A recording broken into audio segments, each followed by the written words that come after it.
Lynn Cullen live in 1 minute.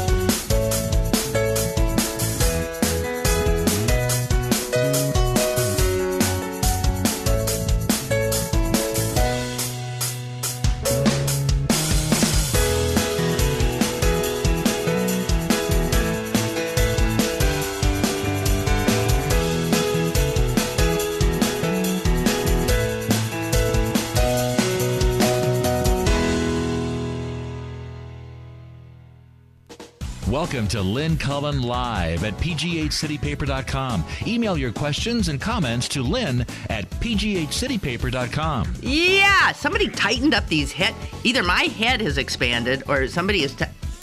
I think we both know what the answer is. Yeah. That's it. First softball of the program. Yeah. I have a skinny little pinhead. You know, there's no... But that's odd. Are these my usuals? I don't know. Mine feel loose. Maybe we ended up with each other's. Yeah, because... Or my head shrunk. Here, try it. I don't know. These look new. It doesn't matter. Hello there, and welcome to the show. It is Wednesday, so Chris Potter's here because on Wednesday his fine publication hits the streets. And I try to get away from my desk so no one can yell at me. Where is that fine publication? Oh, yes. There's a copy of it. Yeah, well, so gotta show the cover. It's particularly wonderful. This is the reason I'm trying to stay away from my desk today. Actually. Why do you think there'll be calls? I don't know. I mean, there it is. For those listening on the podcast, it's a reference to the Time magazine cover a few weeks ago of the breastfeeding mom. Except in this case, the mother is our illustrious governor, the Honorable Tom Corbett, suckling. I believe it's suckling a businessman. Suckling a businessman. Yes. Reflecting the increasingly corporatist priorities of our state government. It's pretty good. Thank you. I know it was our art director's idea, and she's real pleased with it. She's also not in the office today, I noticed. At least not this morning. So. Okay. So this is interesting because the lead editorial in the New York Times today. Oh. Have you seen it? I have not. Well, maybe amidst these scraps, I might come up with it. There it is. Yes! Right here, under the headline, The Beleaguered Middle Class. Right.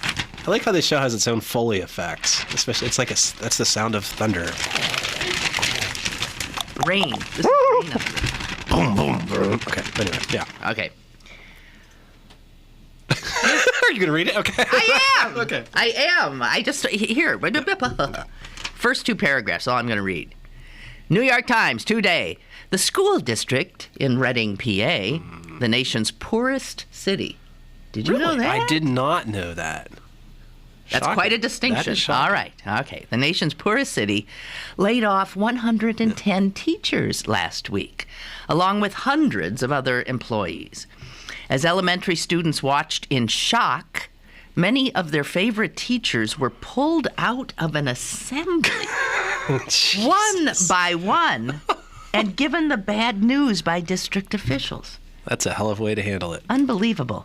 The layoffs will mean larger classes and an end to public pre-kindergarten. Many special ed students will lose their mentors. A city where only 8% of the residents have a bachelor's degree, compared with a national average of 28%. And that 8% were entirely teachers. That's the sad part. So will fall further behind, largely because Pennsylvania's Republican Governor Tom Corbett chose not to find state money to replace $900 million in federal aid that ran out after the stimulus expired. Yeah. Instead, he further drained his public coffers by cutting business taxes by $250 million this year.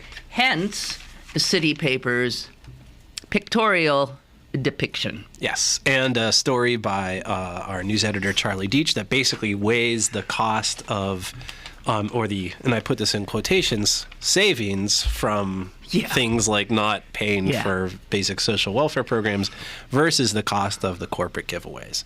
So you have things like, obviously the Shell plant, the massive giveaway there, $66 million a year.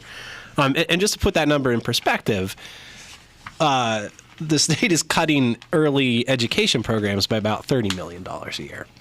So you could have paid twice over for early education, which every expert says. You could have doubled early education programs. You could have done it twice as early. Something that every expert says is a predictor of future success in a person's school career. We could have paid for that twice over if we had made Shell just pay its own way.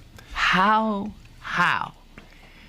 do you make that calculation? How do you make that choice that Corbett and the Republicans continue to make? They clearly tell themselves that you have to give a little money to get some money back, and this will all come out in the wash. But as people told us, and as people have been saying for many years, these job predictions, it's all based on there'll be thousands of jobs, because not only from the plant itself, but all the ancillary development. Yeah. There'll be thousands of jobs. Yeah. Nobody's ever accountable if the jobs don't come in. That's correct. And they often don't. Right. So, and then there's talk about, we'll make them guarantee the jobs. Well, there again, that's ridiculous. Why don't they understand that the greatest investment, the greatest chance for return on your dollar is investment in human capital? Humans. Humans. I'm sorry. Have you looked at people lately, Lynn Cullen? I know, it's the riffraff. I know. It is. It is unfortunately. That is a long-term perspective, and we don't do long-term perspectives. No, we don't. It seems. So yeah, I mean, some of the stuff Charlie found out. I mean, I didn't even realize that. Corbett followed the federal government's lead in doing this kind of bonus depreciation, which allows companies to write down the full amount of any capital equipment they buy. This is sort of an accounting thing, but generally when you buy equipment, like a printing press, for example, you kind of deduct the value of that over your taxes for many years. Corbett allowed Pennsylvania companies to do all of that stuff right up front. That cost us tens of millions of dollars, and there's something that people don't even think about or whatever. I wrote a column that's about a program that's been going on for 10 years, but the legislator's talking about expanding it, that basically allows companies to make contributions, to donate money to help kids go to private school. And the tax credit on this thing, it's astounding. It's 90%. If I'm a company and I give $10,000, I get a tax credit worth $9,000 back. By comparison, and this is just any old company that wants to do it. To pull more kids out of the public schools to destroy by comparison, take a tax credit for something that's actually related to what a business does. The state has a tax credit for R&D if you expand your R&D. The tax credit, that's only 20%. But if you help destroy the public schools, we'll give you... You actually can come out ahead, because you can also, and this is something that somebody turned me on to, you can also make that same deduction and claim it on your federal taxes. And since the tax rate on businesses at the federal rate is 35%, you come out ahead. You can actually make a profit by contributing money to help undermine public schools. If I let you continue, you are going to ruin this perfect day. I was just talking before what a perfect day it was. Sorry. And you are getting me so depressed. It's unbelievable. It is incredible. I want to kill them. I do. I know. Come after me. Come on. I want to kill them all. Yep. I'll believe it when you start strapping, Lynn Cullen. When are we going to do it? Oh, you mean carrying? Yeah, that's right. When are we going to pull the Jim Quinn, baby? All righty. Here's another reason to do it. Front page, New York Times today. New method to track gun use. Uh-oh. Stalled by... Yes, I knew that was going to be the next word. Yes, thwarted. Thwarted. Listen to what they're standing in the way of now. States have been passing these laws and they can't get them off the ground, or there is something called stamping. stamping, where you stamp every bullet casing with an identifier of some sort. So if a cop goes to the scene of a crime, picks up a casing, he's going to be able to absolutely take that casing and get to the gun that committed the crime. The Baltimore police chief said, "This would take us from the Stone Age to the Jet Age in an instant. I can't comprehend the opposition to it." What would the opposition be? It's only a law enforcement tool. Yeah. What is that opposition? It's huge. The NRA, of course. So you said so it would be traced back to the gun. Does that mean that the gun leaves the trace on the bullet, or the bullets are stamped by the manufacturer? So actually it'd be traced back to whoever bought the bullets. I'm just trying to understand. The bullets are stamped by the manufacturer. Okay, so it would be traced back to the buyer of the bullet. Potentially. But then you have these other forensics that then allow you, what they use now, whether a bullet comes from a certain gun. What do they call it? I don't know what they call it. I haven't been watching my Law and Order and my CSI or whatever. Jeez, ballistics tests. That's it. So you have all this stuff that is out there and available, but they actually stymie any. Oh yeah. Any. Oh, yeah. It's because they've figured out what we haven't learned. All right. Which is, let's say you concede on the stuff that makes sense.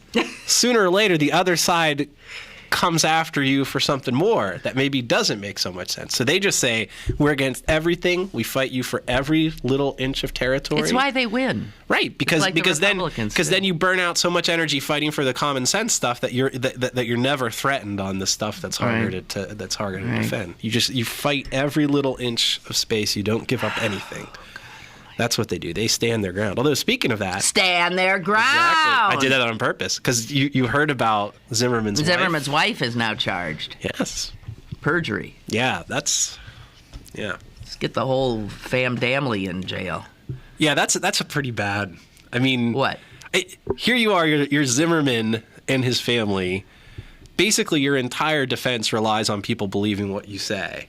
That's correct. I was accosted. Nobody actually saw the thing go down. This is entirely... And by the way, he's going to walk. But, I mean, his entire defense is just believe me when I tell you that it happened like this. I think he's going to walk, too. And the problem is they go up, and it's pretty simple. How much money do you have? It's X dollars.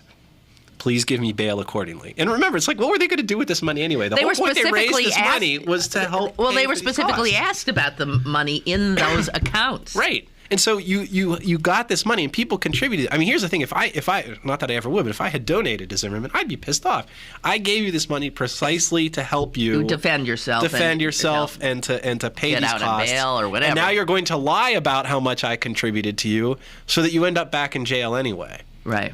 Like, not so good. And now the judge thinks you're a liar. Well, the wife's a liar. Well, I mean, I think it's pretty clear that they are both.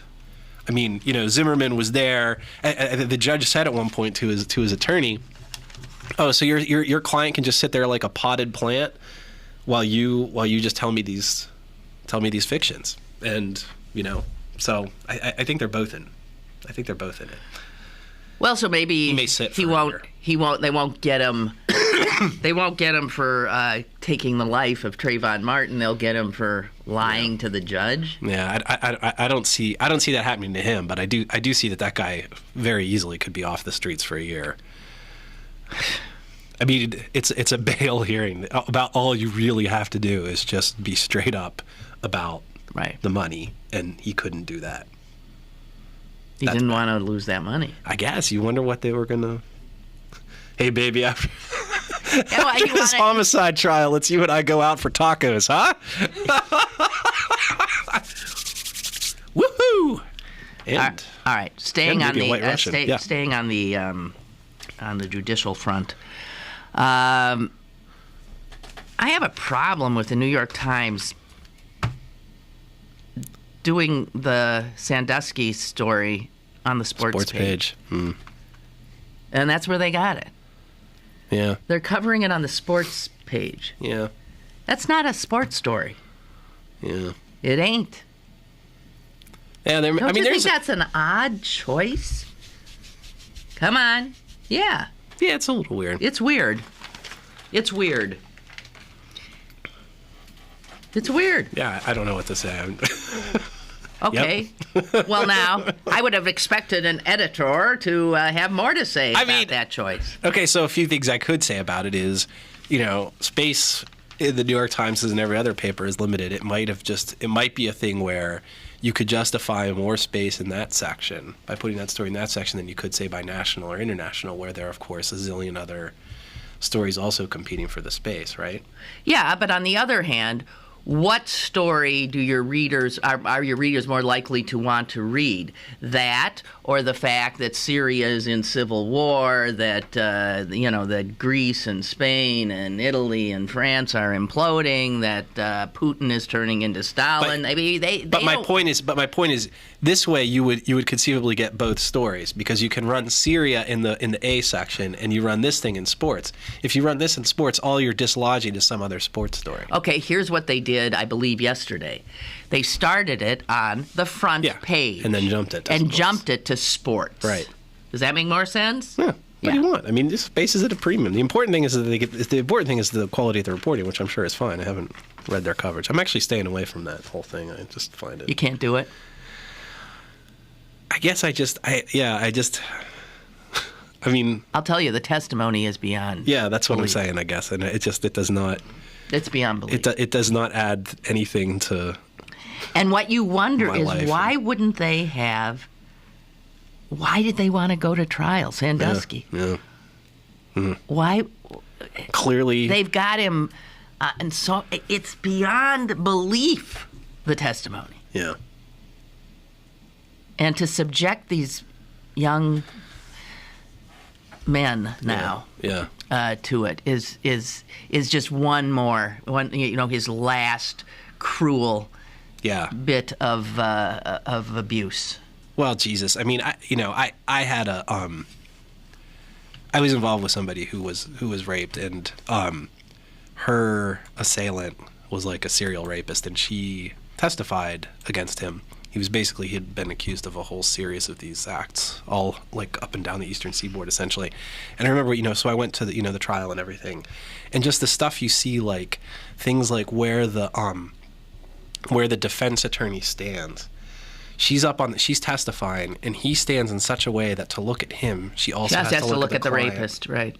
Like things like that. Whereas the prosecutor gets up and basically puts his body squarely between. So she, stuff like that. And it's just his thing of this deliberate. Every step of this procedure is choreographed in such a way to intimidate, to try and do everything you can to dissuade somebody from giving testimony against this client. And so I'm sure exactly those same kind of games are playing out in that courtroom. They do have, and they have found, a lot of victims. Yeah. Oh, yeah. Are coming forward. And clearly the other thing that's going on with this story, obviously, is these emails that have come up with, I'm blanking on the guy's name. Schultz and Spanier, yes. and we're not going to do this for humane reasons. There was a definite cover-up. Yeah, it wouldn't be humane. For humane reasons. For humane reasons, yeah. Okay, so perjury too, clear perjury. Those guys are going to jail. What the hell? Yeah, all for. I mean, that's I guess that's the whole mindset, right? It's humane because we know old Jerry, and he's our guy, and we don't know these kids, so to hell with them. Essentially, we'll just do the humane thing. It's not they're just kidding themselves when they say that. The humane thing had to do with their own. Oh, their own asses. Penn State and, the brand. Right, the brand. Right. The brand. Right. Is it possible to find something we can talk about that's not depressing? I was sort of happy when the woman went to jail for perjury. You like that story? No, but all it does is make me think of that poor dead child. Yeah, right. Sorry. Yeah, so no, that doesn't. And speaking of dead people... There's my obit for the day. Uh-oh. I had a crush on this guy. Oh, no. Now you're going to be depressing. Maybe. Oh, we have a call? Hang on. I'll get back to my posthumous crush. Go ahead, caller. Hello. Hi. Hi. How about the clown show of the Republican Party questioning this Eric Holder, and now they want him to step down? I said, these guys, they just never quit. Exactly. They need to line them all up and put them in front of a firing squad. That's probably the only way we get rid of them. Thank you. Bye. Hey, all right. Yeah, that's one for our side. Yeah. That's right. Yeah, Holder. I mean, they've been trying to get that guy out of office since 14 since he got seconds into after office, he yeah. got sworn in, Right, essentially. right. So I can't say I'm surprised by anything. This leak investigation, we're very concerned about. Have you ever heard anybody talk about this thing they're trying to make into a federal case? Yeah. Well, I don't even understand. Like regular people? Yeah, No. right, regular people. No. Now, speaking of irregular people, though, okay, watch this. Look what came into my my inbox, and I get this garbage all. Conservative Action Alert. Oh yeah. Do you get these? Not those, but I get the same. I get some. Wait till you see this, baby. Ooh, Obama signs martial law executive orders. Rightmarch.com. Yeah. Okay. Wait till you see this. Swastika looking like arrows. It is, and I got to tell you, it's beyond belief. And I guess when you read this, you think, how many people are reading this and absolutely taking it?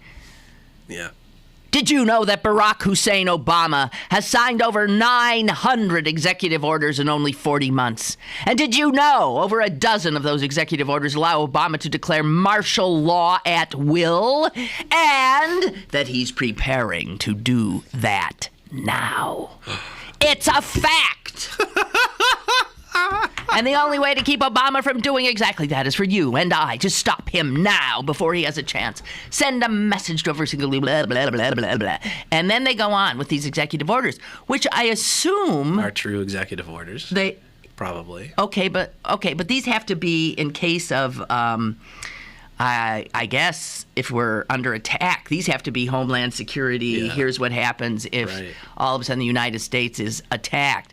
Allowing the government to take over all modes of transportation and control of highways. Allowing the government to seize and control the media. Now wow, you're does concerned. Does that mean I get a sweet public pension? Oh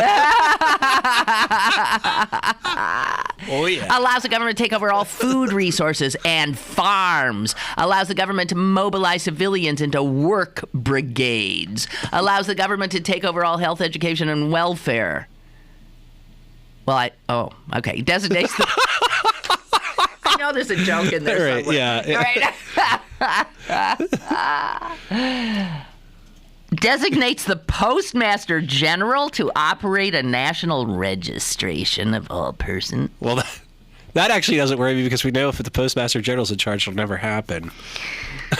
It goes on. They're at a point now where they're increasingly unable to deliver mail on weekends, right? I mean, if they can't do Saturday mail delivery, how are they going to register everybody? They also allows FEMA to develop plans to establish control over the mechanisms of production and distribution, energy sources, wages, salaries, credit, and the flow of money in any undefined national emergency. God, I'll tell you what. Let me tell you something. When the government gets hold of our money supply, there's going to be hell to pay and nothing to borrow, my friends. Do not let the government be responsible for the printing of money. I think the Founding Fathers said that. He signed an executive order. Woo. Gives him dictator powers. Take control of our gas production. Bring international law to the United States. Just our natural gas production, though. Apparently, he's leaving coal untouched. Huh. You know, it's beyond belief. Right. Okay. Then the problem is, like, everybody has one family member who's a subscriber to this stuff, and you always run into him at weddings. Yeah. And I end up sitting next to him. And it's like the conversation is difficult because somehow at the end of it, you end up feeling like the idiot. Because he's like, and did you know? Well, do you know about Executive Order 110-930? Yeah, that's right. It's a fact. And you have to be like, I don't know. I can't imagine it's what you're saying it is, but because I don't get emails from I'm not up on all these executive orders. Nazistic logo-looking Doesn't right it? Does action. look, it's absolutely for fascist. people who can't see, it's like an arrow. It's a little like a swastika. It's an arrow. It's a red background. The logo's a red background with black and white, and the arrow. There's an arrow in a circle in the center, and the arrow's sort of tilted up and to the right. It is sort of. Yeah, it's a little suggestive. That's all I'm saying. I thought so too. Well, how about if I suggest a break, a little bit of one? Okay, right. You can cough and hack, and we can rearrange, our bodily fluids. Jesus. I might need a little longer than just a 1 minute break, Lynn. Oh, I think you're up for it. Or, I mean, up Commercial to now! Email your questions and comments to Lynn at pghcitypaper.com or call Lynn at 412-316-3381. Lynn Cullen Live will return in a moment. You in the City and Hosanna House Summer Nights present Jazz Under the Stars, starring Najee, Friday, July 13th. 8 p.m. at the Sherwood Event Center in Wilkinsburg. Tickets available at Dorsey's, Stediford's, or charge by phone at 1-800-383-5760. Najee, live in concert July 13th. Proceeds benefit Hosanna House, a place called Hope. Vote now. Who will be the chosen one in Pittsburgh City Paper's annual Best of Readers poll and register to win a new iPad. Pittsburgh City Paper, available at over 1,700 locations throughout Western Pennsylvania and on the web at pghcitypaper.com and on your smartphone at citypapermobile.com. Are you struggling with your mortgage payments? Call 888-995-HOPE to talk one-on-one with a housing expert about your options. Or visit makinghomeaffordable.gov. Brought to you by the U.S. Treasury, HUD, and the Ad Council. Now, it's back to Lynn Cullen Live at pghcitypaper.com. Yeah. Jeez. Okay, we are back. Sort of, so to speak. Here, I'll tell you what. Pick one, anyone. Ooh, this is... Oh, yeah, what's the obit? The obit, yeah. Good call, Jess. Did you want to come out of the break like... No, that's okay. Doing something high energy and not sad? Teofilo Stevenson. Yeah. That name doesn't ring a bell? I'm afraid not. That's because you're young. Thank you. Did you hear that's what Barack Obama said to his girlfriend when she said, "I love you"? Yeah, he said thank you. Yes, he did. Yeah, that's a cold thing. Yeah. If you're that woman right at that moment, you're going yeah, I know. She said, "I love you," and he says, thanks. Thank you. Thanks, baby. Well, he couldn't honestly reciprocate, I guess. Well, it's nice that So, he chose not yeah. to. So, Teofilo Stevenson, back in the day, was just the greatest amateur boxer ever. He was Cuban. He did the remarkable thing of winning the heavyweight gold medal in the 60 Olympics. Mm-hmm. Came back in 64, did it again. Yeah. Came back in 68, did it again, I believe. Uh-huh. Yeah. I might have these years a little incorrect. Right. Anyway, it was thought that he was the only person on earth who could take down Muhammad Ali. And there was a lot of pressure for him to defect or to just, come and accept millions and millions to take on Ali. People wanted him to defect just so he could fight Muhammad Ali. Of course. Okay. All right. You got a better reason? So anyway, he wouldn't. And so Sports Illustrated had a headline, "He'd rather be red than rich." Okay. Mm-hmm. And he said, "I will not leave my country for $1 million or for much more than that." That's it. What is $1 million against 8 million Cubans who love me? Yeah. Anyway, I had the hots for him. Oh, well, of course you did. Yeah. Teofilo Stevenson. And he was only 60 years old. Yeah, what did he die from? I don't know. I don't know. Not being an American, I guess. For lack of liberty. That's right. Because Cubans, who knows what kind of health system they have there. The fact that they have a better health system than we do need not enter the discussion. Okay, so that was my crush. I can see that was a great disappointment to you. Now, no, not at all. Pick one, pick any. These are things, scraps. Let's go with Vanity Fair. Vanity Fair. Yeah. I like this sort of dial-a show here. This is. He has picked Vanity Fair. I'll take Vanity Fair for 100, Alex. Okay, and this is written by Todd Purdom. Oh, yes. You know him? No. You've heard of him. Just felt like saying, no. Anyway, he wrote a piece on Obama, and there was just this one little thing in it that I thought was so wonderfully brilliant. Okay.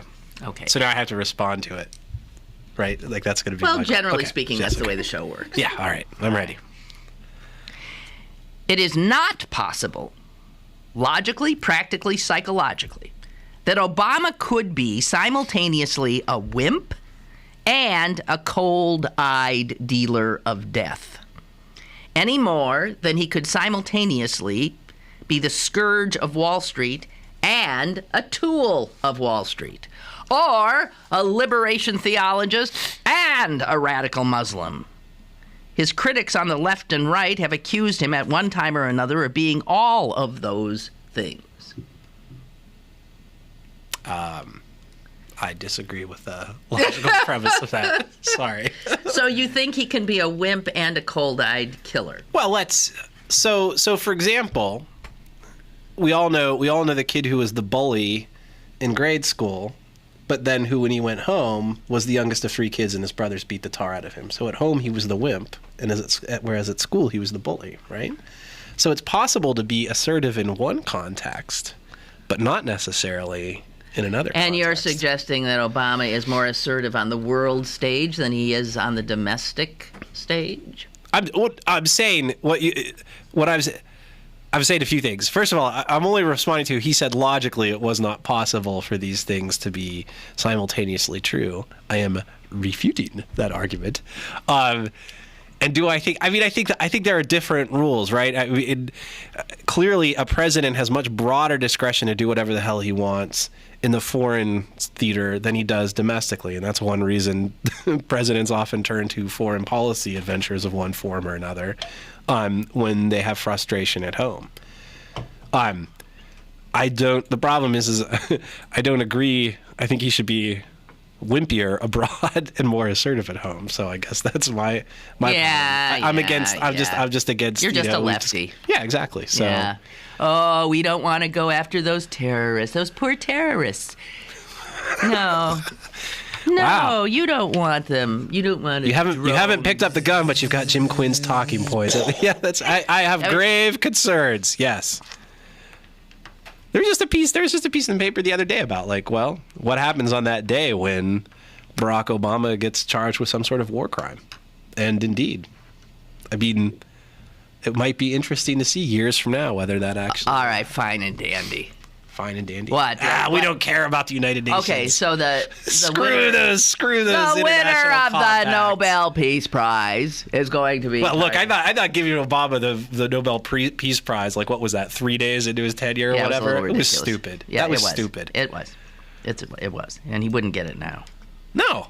Anyway, the article's really about what an enigma he is, what a strange guy he is, and what he's totally different than any president in recent memory. I mean, this sort of introverted, even this guy argues that he's actually really shy, not comfortable in, doesn't want any more friends, doesn't do the backslap. You know, he's the antithesis of a Bill Clinton. Right. And that he says he's almost misanthropic. Almost. Well, who wouldn't be at this point?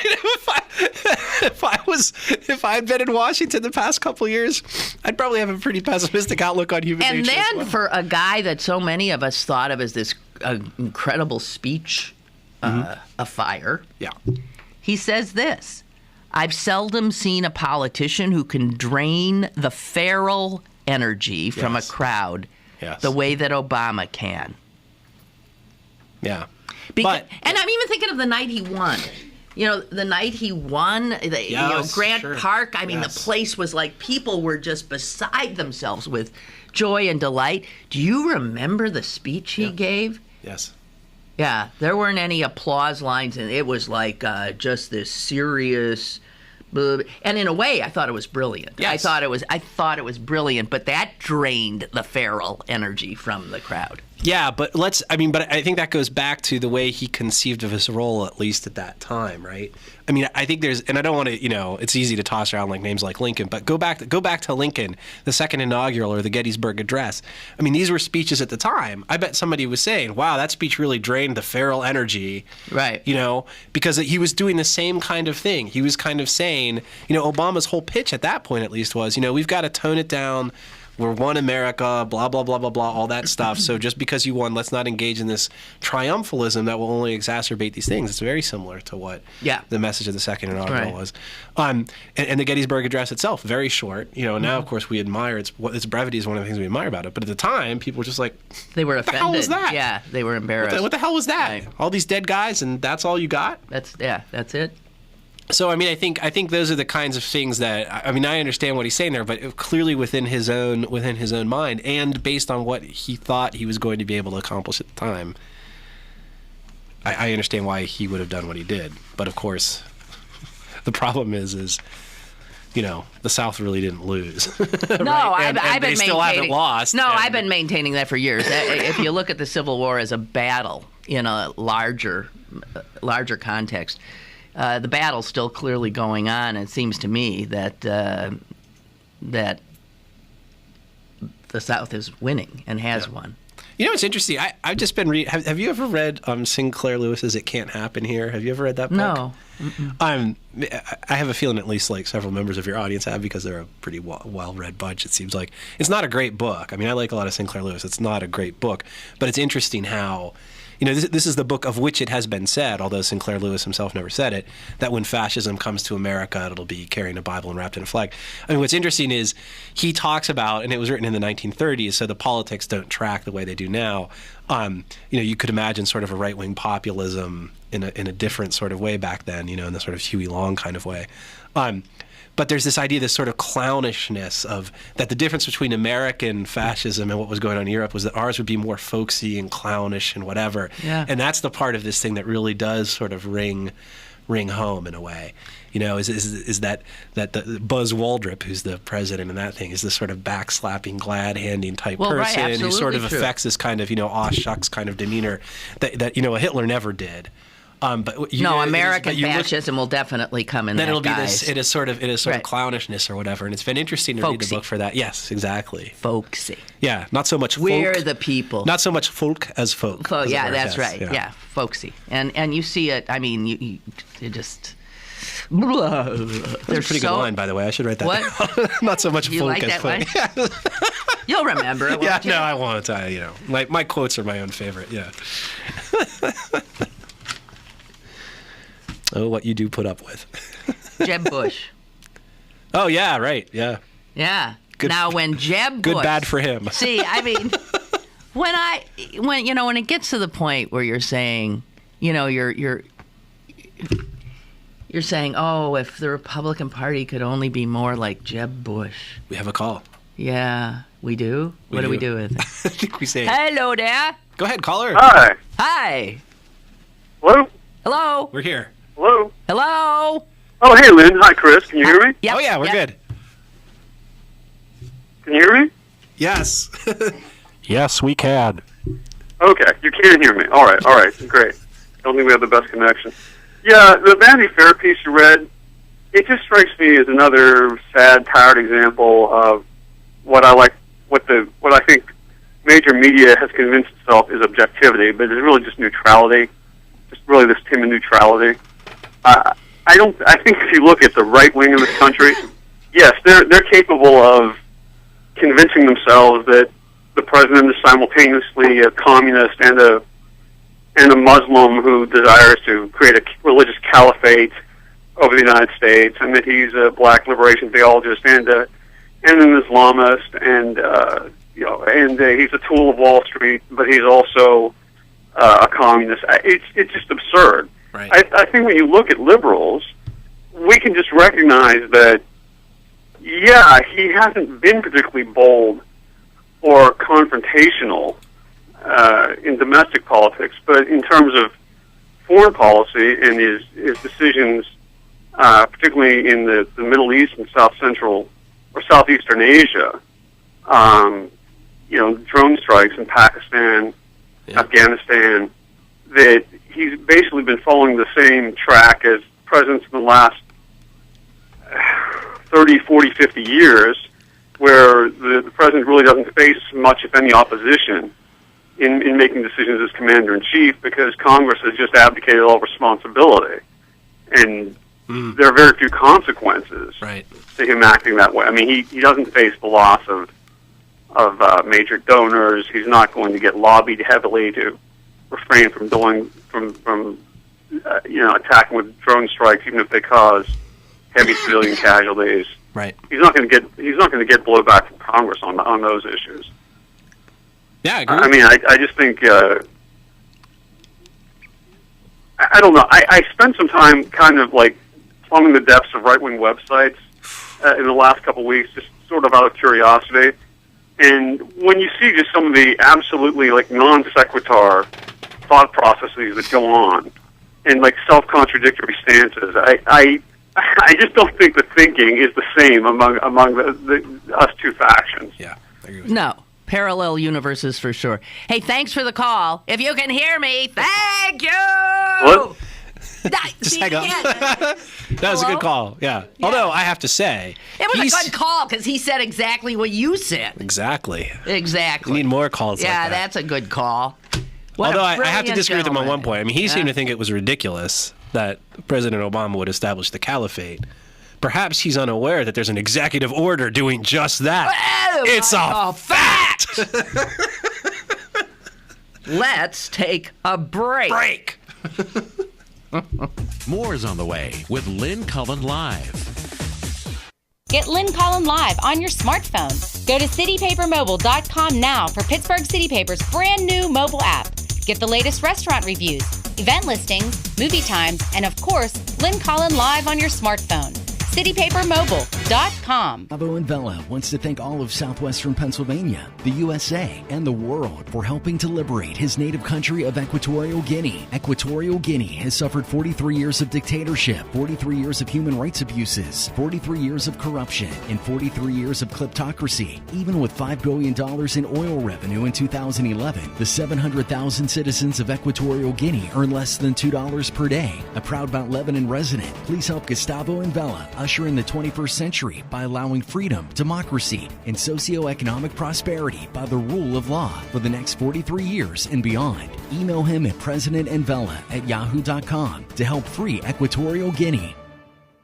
Go to bergbargains.com for great deals on tickets to the City Theater, Symphony, History Museum, and the Carnegie Museums. Check out this week's big deal featuring 50% off tickets to the Carnegie Science Center. bergbargains.com, Pittsburgh's only online deal site where the deals don't expire. bergbargains.com. You're listening to Lynn Cullen Live at pghcitypaper.com. Once again, here's Lynn Cullen. Yes, Lynn Cullen and Chris Potter, editor of Pittsburgh City Paper. Speaking of paper. Yes. Boy, are you in a dying industry. Listen to this. The Birmingham News had a newsroom of 102 going into Tuesday. By the end of the day, 61 were gone. Yeah. My God, that's like 2/3. The Times-Picayune, great paper, New Orleans, laid off more than 200 people. Almost half of its staff will not be printing a daily newspaper anymore. It's astounding. It has been said that the Mobile, Alabama press also, unbelievable numbers thrown out. Louisville, Huntsville, Times, blah, blah, blah. Well, I think we can all agree that the one thing the Deep South needs less of is newspapers, right? They seem pretty well informed down there. I don't know what the problem is. I can't see any potential blowback. Okay, and here's what the rumors going... That's why I'll never run for national office, because I say shit like that about the South. Go ahead, I'm sorry. The rumors going around in New Orleans are, or New Orleans, or however it is that the natives say it, is that the reporters that have survived are not going to be paid like they used to be paid. Yeah. You know how they're going to be paid? Based on Groupon. No, yeah, Groupon right, deals. essentially, yeah. That's the ultimate irony. Okay. Based on how many hits Oh, God. their stories receive. Yeah, so what'll that do? Can you imagine that? Yeah. Okay, so you tell me. The serious guy who's writing about, the budget and what's really happening in government and things that educated people would want to know, that guy's going to be gone. Right. Or he's going to be making nothing. Right. And I'll give you an example that strikes a little closer to home for me personally. The Alternative Weekly, the city paper of Cleveland, is a paper called the Cleveland Scene. So last week, the Cleveland Scene won a couple of awards in the Alt Weekly Awards thing. They won for investigative journalism and long-form news story. 2 just meat and potato stuff. Yeah. This week, within 72 hours, the editor of that paper was let go as part of a remaking of the Cleveland Scene to focus entirely on entertainment news, mostly music. Wow. So there's a guy, there's a guy who's like, man, for that paper, and Cleveland, like Pittsburgh, is a small market paper, essentially, and to win awards in investigative journalism as a small market paper, you can't really ask an editor. They won 3 awards in their division, which is a separate division from us. 3 awards, first place finishes last week. You really can't ask for more. And that editor had been there for less than 2 years, I think. That's a hell of a job. And that guy's out because they're repurposing the paper to be nothing but an entertainment weekly. And I'm sure, I don't know the publisher personally, but I would bet you any odds that the reason for that is because music gets more hits. You don't have to worry about libel coverage. You don't have to worry about taking a long time to develop a story. Right. And look, let's not let the audience off the hook either. If you want a lot of hits, you write stories about Lady Gaga and whatever. That's what you do. Because no, that's you what can't people let my sister yesterday was saying, and I'm so sick of everybody's dirty laundry. Edwards and Robert Kennedy and his wife, and she brought up some other thing I didn't even know about, and I said, well, no one's forcing you to read it. Right. So she's reading it. She's drawn to it and reading it, and then saying, I'm sick of having all this stuck in my face. Right. But our human nature is always wanting to look into other people's. It's just, and the other thing too is, that's like if it's hits. I can tell you one of the I've written a lot of blog posts in my time, some of which have been, fairly involved pieces of reporting. The one I think I got the most traffic on, was about Santorum. I think coming second in Iowa, and I said it was something like, I think it was the first person on the internet, and I'm embarrassed to say it, to use the headline that had something to do with Santorum comes from behind. Yeah. Just because I got up earlier than everybody else that morning, because I have a 8-month-old who was driving me crazy. So Fark.com came across that headline and referred to it, and there was just like thousands and thousands and thousands of people clicking on that because of the headline. Sure. 2 weeks later, I did a long thing about the story you and I talked about, the newsworthiness of his wife having been involved with a prominent abortion provider. Boop. Just in terms of the traffic, just Isn't boop. that amazing? It was a very thorough, whatever thing, and nobody gave a shit. But Santorum comes from behind. You betcha. So all I can suggest to the hardworking scribes down at the Times-Picayune is put a lot of sexual innuendo in your headlines. Yeah, I don't know how you're going to do that on stories about zoning, but I'm sure you'll figure something out. Yeah, well, no, you can, get creative. It's grim. Will you stop depressing me? You're the one who brought it up. Why are you yelling at me? Yeah, but you take it and then you exacerbate. I'm sorry, did you want me to see the lighter side of that? On the bright side, this means more people in New Orleans will know about Robert Kennedy and his wife. That's right. Okay, so I don't even want to talk about Americans' wealth dropped 40%. Oh yeah, that's a huge story. I don't want to talk about it. See, you're the problem, Lynn. Oh, here's one. We become what we sneer at. There's a picture in the New York Times. It looks a sad-looking man Was he at a piano there? What is that? No, it's a pew. Oh, okay. So it's a sad-looking man, and he shouldn't be sad because this is a young man a few days before his ordination as a priest of the Catholic Church. But 32-year-old Patrick Got a call? How come calls only come when I'm talking? Only interrupt me. Because it's delayed. Remember, we're on a delay, so everybody's calling. They think they're trying to stop preventing me from doing. Hello. Hey, Lynn. Mike in the Netherlands here. How are you? Hi, Mike in the Netherlands. How are you? Good. Hey, I wanted to comment on the death of newspapers. Yeah. Okay. One of the reasons my wife and I always talk about this is a lot of companies who have a monopoly on things, and newspapers sort of had it all over, the media coverage, is their failure to look into the future and be able to adapt in the future. They all saw this internet coming and they did nothing towards it. As a matter of fact, a lot of newspapers jacked up their prices, which just pushed people more onto the internet to read their news. I was a paper boy for like 3 years, and the death of the paper boy really, I mean, I can remember being a paper boy and putting the newspaper, actually walking into people's houses to put it on their kitchen table.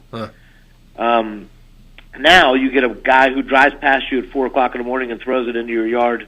Maybe it gets wet. Maybe you find it in the bushes. Maybe something like that.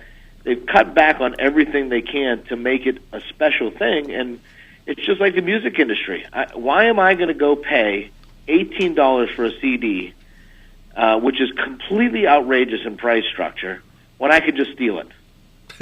Right. I mean, how many CDs have you bought that has one good song on it, and I paid $18 for? Right. Look at the movie theaters. People aren't going to movie theaters, and they all wonder why. When was the last time we were in movie theaters? It's a nightmare. Yeah. It's like going to the zoo to watch a movie. There's people there with their kids that are 3 years old running up and down the aisles, and the prices for popcorn is outrageous, and it's just not a special experience anymore. Well, then I'm just going to go steal the movie and watch it at home. Where your own 3-year-old children can run around and Well, so what? So the end result is we all end up in our own little caves and not interacting with each other. There's no public spaces anymore where we're entertained together. Right. Well, we're all entertained. That's the problem. I still buy, when I go back to the States, I still buy 2 newspapers a day. Now, I'm a minority person in that regard. Yeah. Can we get you to move back and one of the reasons I buy it, I'm sad to say, is because of the crossword puzzles and the comics. So it's even the intellectual comics anymore. crosswords and it's adolescent comics. That's 2 of the reasons I buy it. And if I can find somewhere to get those other things, which I'm sure they're out there, then I'll probably do that instead. You called all the way from the Netherlands to depress me even more? Yeah, I just walked down a flight of steps. It's every. You look at all the companies who have died because of technology in the past 20 years. It was because they were sort of getting fat cats. They were becoming fat cats, and they didn't move forward. All they did was raked in the money and didn't care about anything else. I mean, think about it. How many people do you know now that have a home phone? Right, we do. But they, when that was dying, when cell phone companies started to not charge you for long distance, all they had was the minutes. Yeah. The home phone companies didn't adapt to that. That's true, but I will say, I'm not disagreeing with you because a lot of what you say is true. But that said, it's not easy to figure that stuff out, speaking for the industry.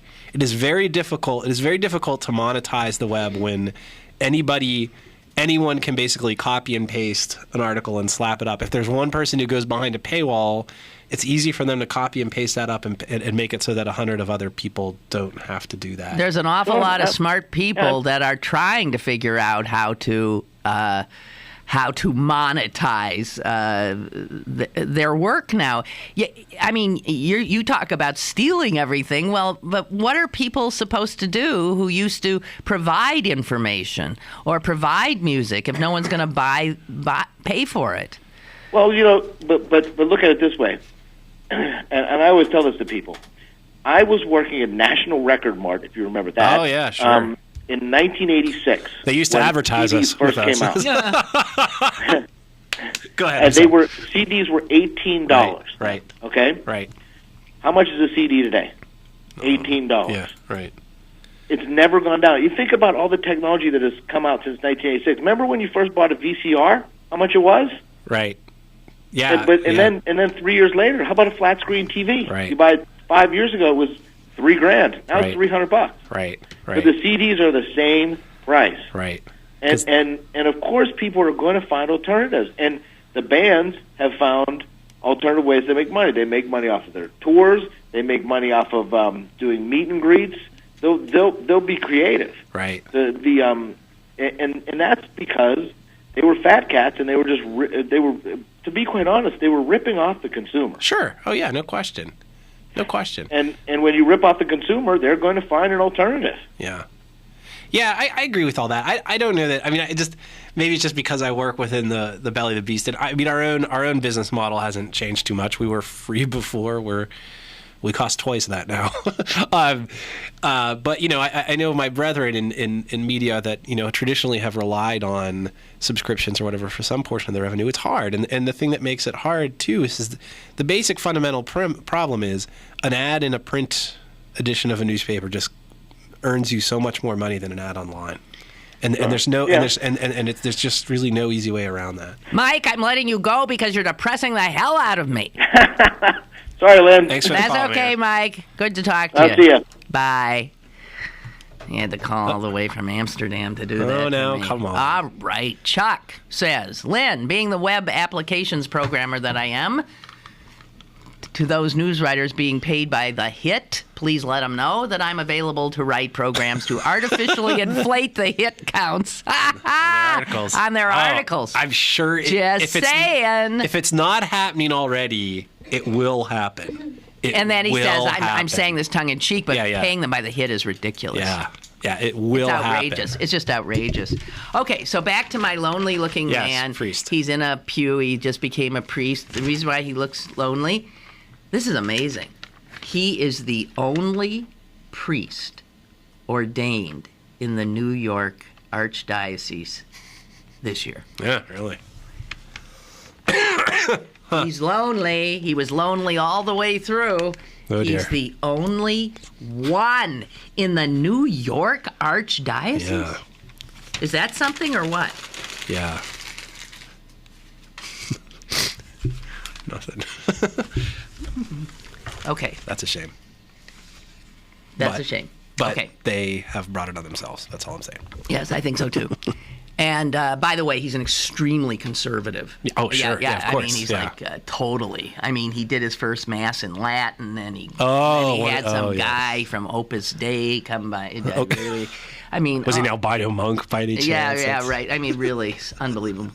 So this is for the ladies out there. Ladies, are you as freaked as I am to see the big headlines today? Don't know if you have, but here it says, "Healthy women." Uh-oh. I don't know if that's me. I don't. You think I'm relatively okay? Yeah. I mean, I take a lot of pills though. Healthy women advised not to take calcium and vitamin D. Are you kidding me? To prevent fractures. Now I have to tell you, I don't know a woman who's over who doesn't. Yeah. Who's over the age of 50, who doesn't religiously. I take 2 a day. And I've added vitamin D onto it, even though the calcium is laced with vitamin D, so that it blah, blah, blah, blah. We have been harangued for 10 years, 20 years to do it. Yeah. And now, all of a sudden, never mind. Yeah. As a matter of fact, don't do it. Don't do it. My doctor tells me to do it. Well, what's the basis of the thing here? Scans. What's the precipitating? They now say that the studies are inconclusive.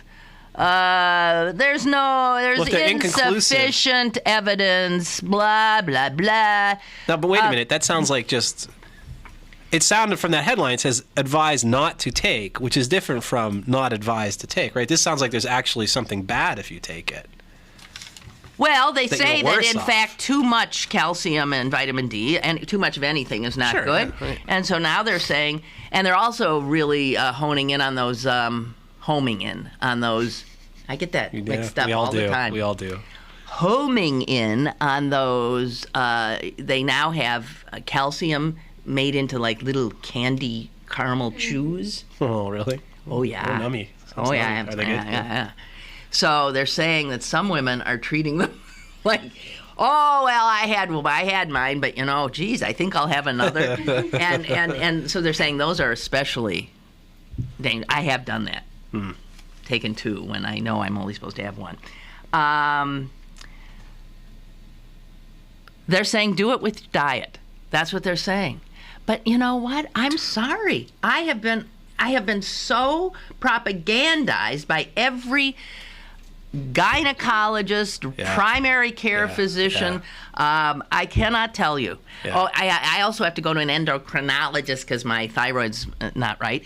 And he says vitamin D, vitamin D, vitamin D. Everybody in Pennsylvania should be on vitamin D because there is no way you get enough. Yeah, from the sun. No way. And then because people are slathering themselves in sunscreen, almost everybody is vitamin D deficient. Right. So then, but you get these damn panels. Yeah.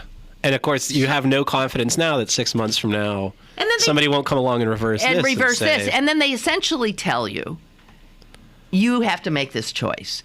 It's like women with hormones. Right. You make the choice. What do you mean I make the choice? I don't have a degree in, biology, and I don't know. What I'm supposed to make this choice? Right. So now here's another choice. Right. But you'll be better off when you're choosing your own health care plans under the Republican thing. I mean, it's just like, again, it's like the notion that there's such a thing as like a really informed, intelligent consumer. I mean, it's ridiculous. If the scientists can't make up their own minds. Yeah. And then they throw it in our laps. Yeah, that's what they do. Yeah. Well, you decide. Thank you very much. Yeah, well, what else are they going to say? Because if we give you any advice and it turns out not to pan out, you'll sue us. So. Oh, God, what a mess. Think of ahead. Something we have to end. Yeah, is there anything positive except there's a beautiful day outside and, I don't know. Go look at a flower. Go. You can't think of a. Okay, you're going to say something about your my son. kid, so I won't. Okay, go ahead. Do it. No, that's fine. No, do it. He's walking really well. Oh, good. Yeah, so he does he used to do this thing where he sort of hulk up his shoulders like he was a linebacker and kind of crash into stuff, and now he's like just. Oh, he's really loose. Oh yeah, he was halfway to Beachview the other day before Daddy woke up out of his stupor and realized he wasn't in the living room anymore. So yeah, no.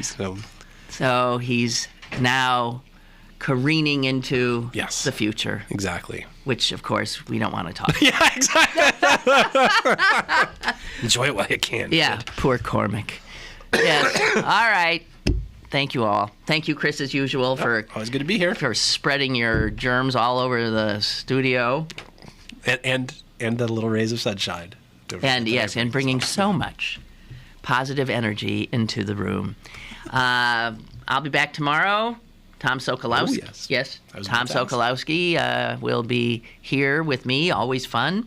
And we always end up singing. So if you want to tune off the last 5 minutes, you've been warned. You have been warned. Have a great day. Pay no attention to us. Shouldn't we have said that at the beginning of the show? Well, yeah.